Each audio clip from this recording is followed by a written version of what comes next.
વાવ-થરાદ જિલ્લામાં નશીલા પદાર્થો વિરુદ્ધ ચાલી રહેલી ઝુંબેશ દરમિયાન જિલ્લા એસઓજી પોલીસને મોટી સફળતા મળી છે। 3 દિવસ પહેલા થરાદ ટાઉન વિસ્તારમાં 2.320 ગ્રામ એમડી ડ્રગ્સ સાથે 2 ઈસમોની અટકાયત બાદ હવે આ કેસમાં મુખ્ય સપ્લાયરને પણ ઝડપી પાડવામાં આવ્યું છે। જિલ્લા એસઓજીની ટીમને મળેલી ચોક્કસ બાતમીના આધારે રાજસ્થાનથી ગુજરાતમાં પ્રવેશતા જ થરાદની ખોડા ચેકપોસ્ટ નજીક હેરિયર કાર સાથે એક શંકાસ્પદ ઈસમને રોકી તપાસ કરવામાં આવી હતી।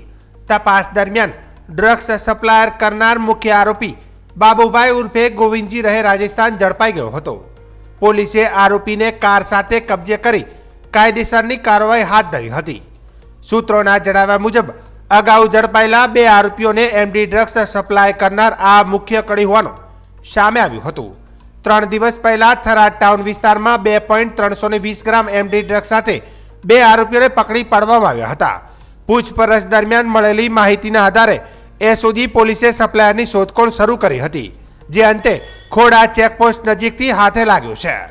ઝડપાયેલા આરોપી બાબુ ઉર્ફે ગોવિંદને જેલ હવાલે કરવામાં આવ્યો છે। થરાદ પોલીસ તથા એસઓજી ટીમ આ મામલે ડ્રગ્સના નેટવર્ક અને અન્ય સંડોવાયેલા લોકો અંગે વધુ તપાસ ચલાવી રહી છે।